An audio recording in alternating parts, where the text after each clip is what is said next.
So Edgenta is the region's leading asset management and infrastructure services provider. We are in the healthcare support service and highway maintenance business. It's a very hazardous and labor intensive. For the highway maintenance, we have an added complexity around it's a very mobile operations. Hence, health and safety is built into every system in our day-to-day work that we do. The most significant outcome is the improvement in driving behavior among our staff. Through this initiative, we have gained the result and also the consistent communication throughout the implementation period. We have number 1, reduce the number of risks, number 2, accidents, and number 3 is fatalities. And the last one, we also introduced the various technology to promote better safety and health in our fleet management. Our ambulance operations are further enhanced as the driver is able to consistently monitor the tire pressure and will be alert once the pressure is low, which instantly allows the driver to take further precautionary measures. We face a few challenges in analyzing the data and give the accurate information to the management in real time, including the correct tire pressure based on vehicle load and speed, and optimum tire pressure to extend tire life. We manage it through the integration of all raw data into a more reliable Power BI format. We call it Power BI Business Intelligence, and monitor this all from our central hub at Edgenta HQ in Kuala Lumpur. In the future, we are exploring, can we use sensors, for example on a drone, to collect data? Are there better ways for us to use devices, to use eyes on the ground, CCTV for example, combined with artificial intelligence for us to collect this data? It will enhance our inspections, it will enhance our ability to predict breakdown. But I cannot see that the human element will go. The human element is still key and will still play a role in terms of the business that we are involved in. So fundamental safety management is still key.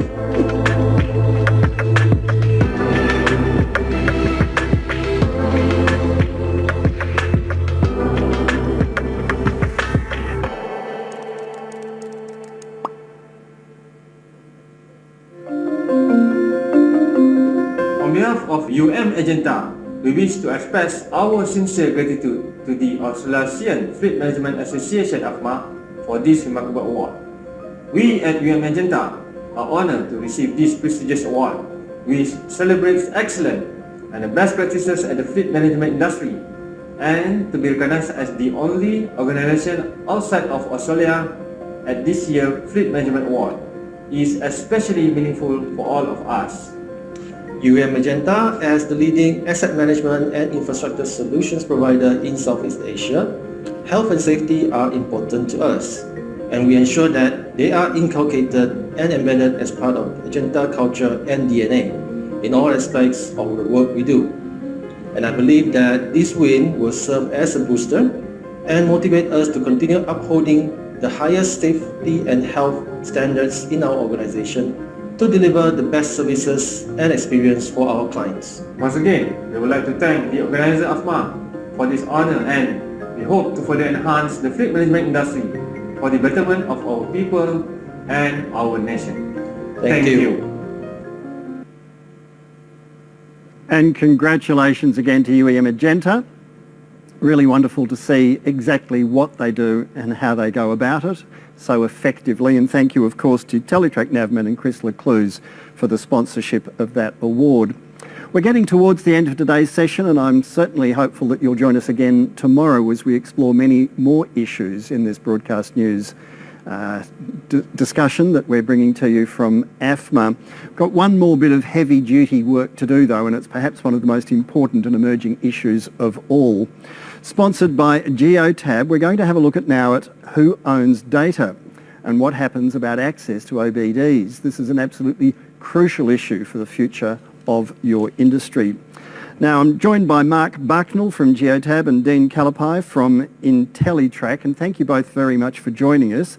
Let's just set the scene first and see if we can get our heads around some of the complexities of this. Mark, if you can take us through it first of all briefly, and then we'll have a broader discussion after we get just the basics laid out for us. Thank you. Absolutely, and good day to everybody. It's been widely publicised that the OBD port will be phased out with certain OEMs around 2023 and onwards. The concern for many in this discussion is, what does this mean? What does this mean? What does this look like? Do telematics have a part to play with the emergence of the connected vehicle from the OEM? The discussion really starts to look like, how do we start to understand the insights that we've enjoyed for some time in a new and emerging world where OEMs will take a giant leap forward into what has traditionally been a third-party provision. All right, well, I'll come back to you in just a moment. Deng, just take us through what you see as the major challenges, and then we'll get a bit of a discussion going about where this might be resolved. Do you agree with Mark's assessment of the overview?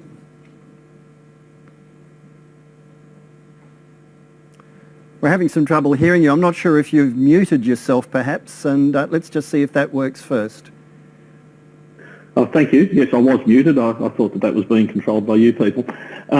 Let's have a look at the origins of OBD first. OBD was introduced by the vehicle manufacturers as a diagnostic tool and then mandated over in the United States to monitor emissions and report on emissions on vehicles.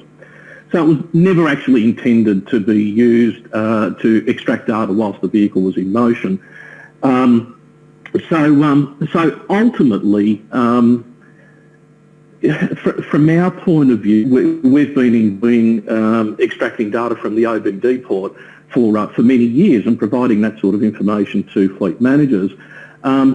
I'm thinking about what the relevance is of all that data and where it can take us in the future and what we're going to be missing out on. So undoubtedly the manufacturers will be storing that data, and there's talk about these central neutral servers that the manufacturers will be transmitting their information to, and either providing that telematics data through their own platforms or making it available to telematics companies such as ourselves to aggregate the data. So the challenges for fleet managers are going to be, am I running a fleet of Toyotas exclusively, or do I have a mix of Toyotas and Fords and so forth? How am I going to integrate all of that data into one single telematics platform? So these are the sort of challenges that the telematics industry and fleet managers are going to be facing post 2022, 2023. So from our point of view, the engine management data is one part of the puzzle in telematics and fleet management, but there are other bits to the puzzle that fleet managers are looking for, such as vehicle utilisation, safety, and so forth. All right, I'll come back to Mark in a moment, but sticking with you for just the second, Dean. Australia's just a very small part of a much bigger global search for a solution here. What's our best role? Do we just fold our arms, sit back and wait and say, well, once you guys sort it out in, Detroit or Brussels or wherever it's going to be resolved, just let us know and we'll tag along?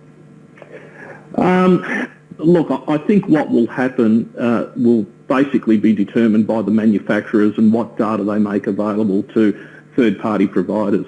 At the end of the day, I think the market will speak for itself. So, for example, if a particular manufacturer is not making its data available through an open source platform, and I have had this discussion with multiple clients, if we're running a series of vehicles or a series of plant and equipment, we can't be logging into 4 or 5 platforms. So, bottom line is, the market will talk and walk if they have to, if the manufacturers aren't providing a solution. But an integrated solution which can be aggregated. But let's take that a step further. The OBD layer sits above the CAN bus layer. So all the information is transmitted in the vehicle on the CAN bus layer, and certain information is made available on the OBD layer. So they can turn off the OBD layer, but we've still got all these signals transferring on the CAN bus layer. So that will always be there. So I think what will end up happening is smart organisations such as Mark's organisation at GeoTab and ourselves and some of the others will start looking at what information we can decode and hack effectively out of the CAN bus layer. Okay, and that's been going on for years anyway. So, the innovative businesses will always find a solution. So the issue that fleet managers have is once the CAN bus layer is, once the OBD layer is shut down, what do I do? Do I effectively have two telematics products in my vehicle? Do I have the manufacturer's telematics product that's going to give me, or telematics solution that's going to give me all the engine management parameters that I may need? What happens to all the other information that I need? For example, all the compliance, such as pre-start checklists, electronic work diaries, driver identification, field service management, SOS. We're just talking about the Fleet Safety Award and UEM Edgenta. They're an IntelliTrac client. It goes far above the monitoring engine management systems. There's safety involved in telematics. There's field service management, maximising the value of the asset, the carpooling, looking at utilisation, looking at employee safety, looking at driver behaviour trends. I think it will be a long time before the OEM telematics solutions and the OEM data feeds are going to be able to provide the data-rich solution that many fleet managers require. I'll give you another example. A truck body gets fitted with, Mario was on previously from Moreland City Council, once again another IntelliTrac client. They've got their garbage trucks with a truck bot in the back of the garbage truck, okay? So what that compactor is doing. We're monitoring what their street sweepers are doing, whether the brooms are down, the brooms are up, how many bins they've picked up, what the compactor pressures are like and so forth, along with a data terminal, that navigates them and route optimises them. So it'll be a long time before the manufacturers develop product verticals into niche markets. So at the end of the day, they will need to be sharing the data with organisations such as ourselves, and we may be getting a data feed from the manufacturer with all the engine management parameters, but there may also be a second telematics device in the vehicle which will give us the data that's not available through the manufacturer. So fleet managers may be forced to have two telematics devices being aggregated all on the one platform. And what we're actually seeing at the moment is some of our clients are saying, well, we're not really interested in the manufacturer's telematics device, just install the IntelliTrac system because we're getting a lot more data and data that's relevant to us from the aftermarket system. Yeah, because you can tailor it. Now, I'm fascinated, of course, by the pinball machine in the background there, and I hope you'll take us on a quick tour of that as well. Let's get back to Mark first, though. Mark, effectively, it's been predicted that you're going to turn into a hacker, or that's where the future lies for your business. Do you agree? Only legally so. I mean, we did make some really wonderful points and very well articulated. GETAB, we're very lucky that we're part of the W3C organisation, along with BMW, Volvo, Toyota, VW. So we have been working on standards for connected vehicles for some time, and believe that we're very much at the heart and soul of those discussion points. I think the alluding to one of Dean's points, openness becomes the real next generation of telematics. Being able to consume data into a platform from many different sources in order to solve different things. Some of the organisations that are talking at this event and our AFMA members will have mixed fleets with perhaps 60% being one brand and the rest being a mixed bag of organisations. Being able to find synergy, common reporting, a way for organisations to look at that information and glean insights is just as important as the box itself. And then there's the sampling of data that goes behind it in order to provide measures and controls that don't miss wholesale chunks. The cranking voltage, for example, of a vehicle can be easily missed if your sampling rate is every 30 seconds, which is often how GPS is derived from from many systems. So from our point of view, being able to consume data from other systems is essential.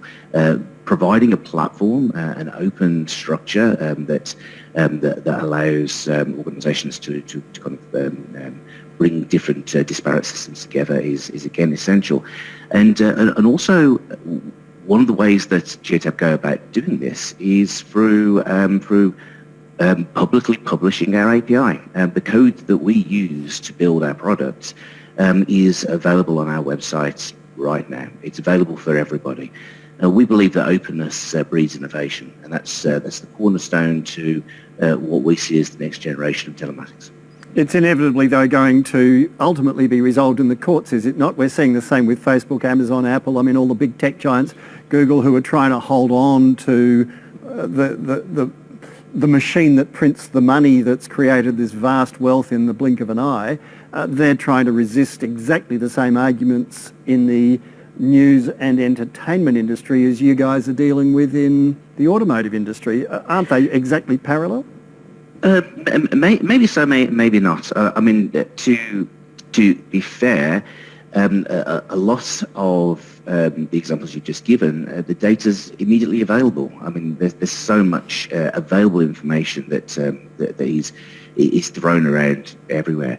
The one common thing with most vehicles is the data that sits on the CAN bus, is the engine management systems.